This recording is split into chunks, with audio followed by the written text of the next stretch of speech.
ಪ್ರಿಯ ನಿರೀಕ್ಷಕರೇ ನಮಸ್ಕಾರ. ಬೀರ್ಬಲ್ನ ವಿಶೇಷ ಕಾರ್ಯಕ್ರಮಕ್ಕೆ ಆತ್ಮೀಯವಾದ ಸ್ವಾಗತ.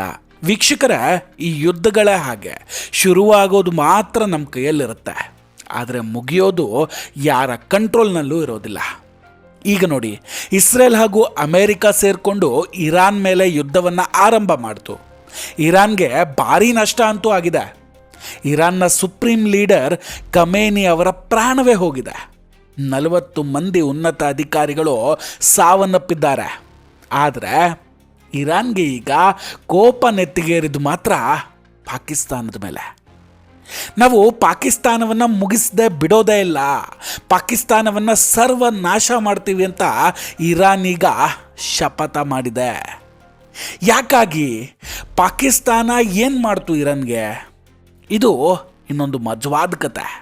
ಎಲ್ಲವನ್ನ ಡಿಟೇಲಾಗಿ ಮಾತಾಡ್ತಾ ಹೋಗ್ತೀನಿ. ಕೊನೆಯವರೆಗೂ ವಿಡಿಯೋವನ್ನು ಮಿಸ್ ಮಾಡದೆ ನೋಡಿ. ಇನ್ನೂ ಕೂಡ ನಮ್ಮ ಬೀರ್ಬಲ್ ಚಾನಲನ್ನು ಸಬ್ಸ್ಕ್ರೈಬ್ ಮಾಡಿಲ್ಲ ಅಂದರೆ ಈ ಕೂಡಲೇ ಸಬ್ಸ್ಕ್ರೈಬ್ ಮಾಡಿ ಹಾಗೂ ಬೆಲ್ ಐಕಾನನ್ನು ಕ್ಲಿಕ್ ಮಾಡಿ.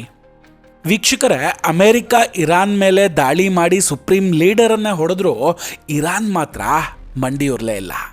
ಇರಾನ್ ಈಗ ಅಮೇರಿಕಾದ ನೆಲೆಗಳು ಎಲ್ಲೆಲ್ಲಿದೆಯೋ ಆ ದೇಶಗಳನ್ನು ಟಾರ್ಗೆಟ್ ಮಾಡೋದಕ್ಕೆ ಶುರು ಮಾಡಿಕೊಂಡಿದೆ. ಸ್ವತಃ ಮುಸ್ಲಿಂ ರಾಷ್ಟ್ರಗಳೇ ಆದರೂ ಕೂಡ ಸುಮ್ಮನೆ ಬಿಡ್ತಿಲ್ಲ. ಇರಾನ್ ದಾಳಿಯನ್ನು ಮಾಡ್ತಾನೇ ಇದೆ. ಇಲ್ಲಿ ಇಸ್ಲಾಮಿಕ್ ರಾಷ್ಟ್ರಗಳ ಒಗ್ಗಟ್ಟು ಎಲ್ಲೂ ಕೂಡ ಕಾಣಿಸ್ತಾನೇ ಇಲ್ಲ. ನಮ್ಮಲ್ಲಿರುವಂತಹ ಕೆಲವರೇನೋ ಬಿಕ್ಕಿ ಬಿಕ್ಕಿ ಅಳ್ತಿದ್ದಾರೆ ಬಿಟ್ಟರೆ ಯಾವ ಇಸ್ಲಾಮಿಕ್ ದೇಶಗಳು ಕೂಡ ಇರಾನ್ ಬೆಂಬಲಕ್ಕೆ ನಿಂತ್ಕೊಂಡಿಲ್ಲ. ಈ ಎಲ್ಲ ಬೆಳವಣಿಗೆಗಳ ನಡುವೆ ಒಂದು ದೊಡ್ಡ ಸುದ್ದಿ ಏನಂದರೆ, ಇರಾನ್ ಟಾರ್ಗೆಟ್ ಮಾಡ್ತಿರೋ ದೇಶಗಳ ಪಟ್ಟಿಯಲ್ಲಿ ಪಾಕಿಸ್ತಾನ ಕೂಡ ಸೇರಿಕೊಂಡಿದೆ.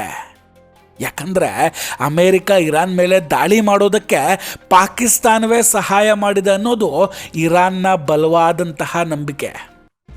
ಪಾಕಿಸ್ತಾನ ಎಂಥ ಕಂತ್ರಿ ಮತ್ತು ದರಿದ್ರ ದೇಶ ನೋಡಿ. ನಿಯತ್ತು ಅನ್ನೋದು ಅವರ ರಕ್ತದಲ್ಲೇ ಇಲ್ಲ. ಅದಕ್ಕಾಗಿ ಇವರನ್ನು ಅಮೇರಿಕಾದ ಗುಲಾಮ ಅಥವಾ ಕೈಗೊಂಬೆ ಅಂತ ಕರೆಯೋದು. ಈ ಪಾಕಿಸ್ತಾನ ಇರಾನ್ನ ಬೆನ್ನಿಗೆ ಚೂರಿ ಹಾಕ್ತಾ ಇರೋದು ಇದೇ ಮೊದಲೇನಲ್ಲ. ಆದರೆ ಈ ಸಲ ಇರಾನ್ಗೆ ಈ ಬಗ್ಗೆ ಪಕ್ಕಾ ಸಾಕ್ಷಿಗಳು ಸಿಕ್ಕಿದೆ. ಪಾಕಿಸ್ತಾನವನ್ನು ನಾಶ ಮಾಡದೆ ನಾವು ಬಿಡೋದಿಲ್ಲ, ಇರಾನ್ ನೀಡಿರೋ ಹೊಸ ಮೆಸೇಜ್ ಇದು.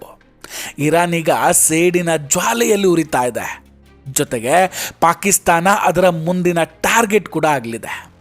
ಇರಾನ್ನ ಸೈನ್ಯ IRGC ಈಗ ಸಾಕ್ಷಿಗಳ ಸಮೇತ ಅಮೆರಿಕಾದ ವಿಮಾನಗಳು ಪಾಕಿಸ್ತಾನದ ವಾಯುಮಾರ್ಗವನ್ನು ಬಳಸಿಕೊಂಡು ನಮ್ಮ ಮೇಲೆ ದಾಳಿ ಮಾಡಿದೆ ಅಂತ ಹೇಳ್ಕೊಂಡಿದೆ.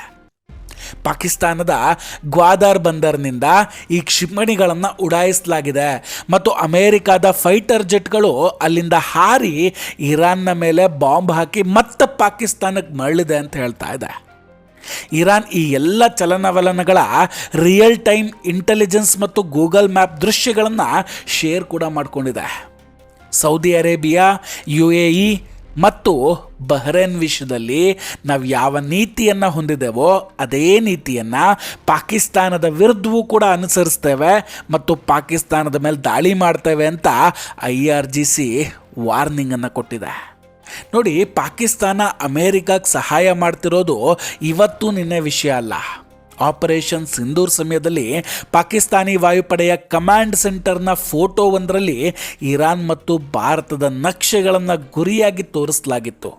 ಅಂದರೆ ಇರಾನ್ ಮೇಲೆ ದಾಳಿ ಮಾಡುವ ಸಂಚು ಬಹಳ ಹಿಂದೆಯೇ ರೂಪಿಸಲಾಗಿತ್ತು. ಅದಕ್ಕಾಗಿ ಪಾಕಿಸ್ತಾನದ ಸೇನಾ ಮುಖ್ಯಸ್ಥ ಆಸಿಮ್ ಮುನೀರ್ ಅಮೇರಿಕಾದಿಂದ ಮುಂಗಡವಾಗಿ ಹಣ ಕೂಡ ಪಡೆದುಕೊಂಡಿದ್ದ. ಅದೇ ಕಾರಣಕ್ಕೀಗ ಅಮೇರಿಕ ಹೇಳ್ದಂತೆ ಮುನೀರ ಕೇಳ್ತಾ ಇದ್ದಾನೆ. ಜನ ಅಮೇರಿಕಾದ ವಿರುದ್ಧ ಪ್ರತಿಭಟನೆ ನಡೆಸ್ತಾ ಇದ್ರೂ ಸಹ ಪಾಕಿಸ್ತಾನದ ಸೈನ್ಯ ಮತ್ತು ವಾಯುಪಡೆ ಅಮೇರಿಕ ಮತ್ತು ಇಸ್ರೇಲ್ಗೆ ಸಂಪೂರ್ಣ ಬೆಂಬಲವನ್ನು ನೀಡ್ತಾ ಇದೆ. ಪಾಕಿಸ್ತಾನ ಎರಡೂ ಕಡೆ ನಿಂತು ಮಾತಾಡುವಂತಹ ದೇಶ ಆಗಿದೆ. ನೋಡಿ, ಈ ಪಾಕಿಸ್ತಾನದ ಸೈನ್ಯ ಇದೆಯಲ್ಲ, ಇದೊಂಥರ ಮರ್ಜಿನರಿ ಆರ್ಮಿ, ಅಂದರೆ ಹಣಕ್ಕಾಗಿ ಹೋರಾಡುವಂತಹ ಸೈನ್ಯ. ಅವರಿಗೆ ನೀತಿ, ಸಿದ್ಧಾಂತ ಅಥವಾ ದೇಶದ ಹಿತಾಸಕ್ತಿಗಿಂತ ಹಣವೇ ಮುಖ್ಯ. ಇಸ್ರೇಲ್ ಇರಾನ್ ಮೇಲೆ ದಾಳಿ ಮಾಡ್ತಿರುವಾಗ ಪಾಕಿಸ್ತಾನದ ಪ್ರಧಾನಿ ಶಹಬಾಜ್ ಶರೀಫ್ ಅವರು ಆ ದಾಳಿಯನ್ನು ಕೇವಲ ಮಾತಿನಲ್ಲಿ ಖಂಡಿಸ್ತಾರೆ. ಆದರೆ ಅವರ ಸೈನ್ಯ ಇಸ್ರೇಲ್ ಪರವಾಗಿ ಗಾಜಾದ ಜನರ ವಿರುದ್ಧ ಕೆಲಸ ಮಾಡ್ತಾ ಇದೆ. ಇದು ಅವರ ಮುಸ್ಲಿಂ ಉಮ್ಮಾದ ಅಸ್ಲಿ ಮುಖ. ನೋಡಿ, ಇರಾನ್ ಬಳಿ ಈಗ ಸರಿಯಾದ ಸಾಕ್ಷಿಗಳಿದೆ. ಒಂದು ಕಡೆ ಪಾಕಿಸ್ತಾನದ ಮೇಲೆ ಅಫ್ಘಾನಿಸ್ತಾನ ದಾಳಿ ಮಾಡ್ತಿದ್ರೆ, ಇನ್ನೊಂದು ಕಡೆಯಿಂದ ಇರಾನ್ ಕೂಡ ದಾಳಿಯನ್ನು ಶುರು ಮಾಡಿಕೊಳ್ಳುತ್ತೆ. ಪಾಕಿಸ್ತಾನದ ನಗರಗಳಲ್ಲಿ ಈಗ ಭಾರೀ ಪ್ರತಿಭಟನೆಗಳು ಶುರುವಾಗ್ತಾ ಇದೆ. ವರದಿಗಳ ಪ್ರಕಾರ ಈ ಪ್ರತಿಭಟನೆಗಳಲ್ಲಿ ಇದುವರೆಗೂ ಸುಮಾರು 33 ಮಂದಿ ಸಾವನ್ನಪ್ಪಿದ್ದಾರೆ.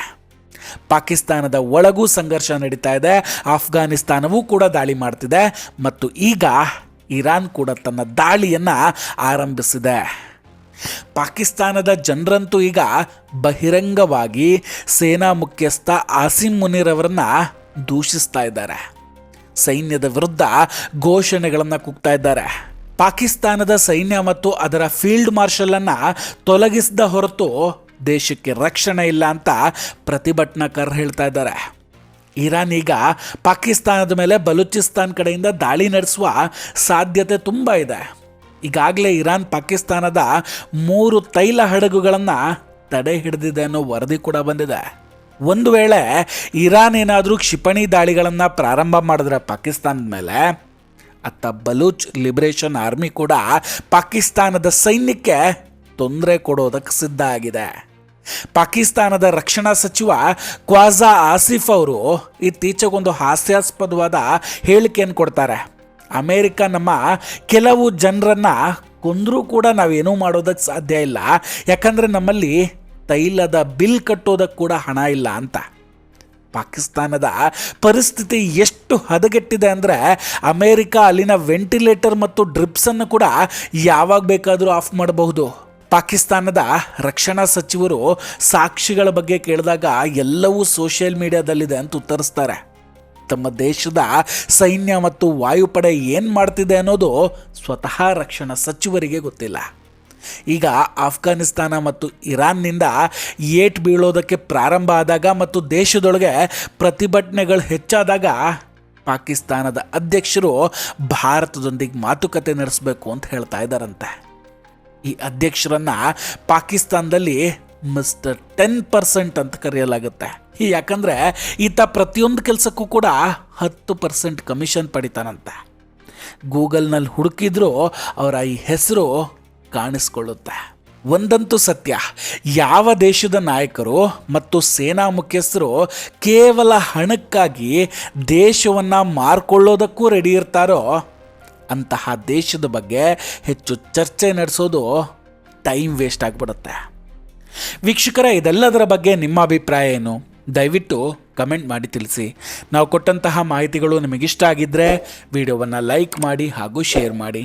ಇನ್ನೂ ಕೂಡ ನಮ್ಮ ಬೀರ್ಬಲ್ ಚಾನಲನ್ನು ಸಬ್ಸ್ಕ್ರೈಬ್ ಮಾಡಿಲ್ಲ ಅಂದರೆ ಈ ಕೂಡಲೇ ಸಬ್ಸ್ಕ್ರೈಬ್ ಮಾಡಿ ಹಾಗೂ ಬೆಲ್ ಐಕಾನನ್ನು ಕ್ಲಿಕ್ ಮಾಡಿ. ನಮಸ್ಕಾರ, ಟೇಕ್ ಕೇರ್ ಆ್ಯಂಡ್ ಬಾಯ್ ಬಾಯ್. ಮತ್ತೆ ಭೇಟಿಯಾಗೋಣ. ಜೈ ಹಿಂದ್.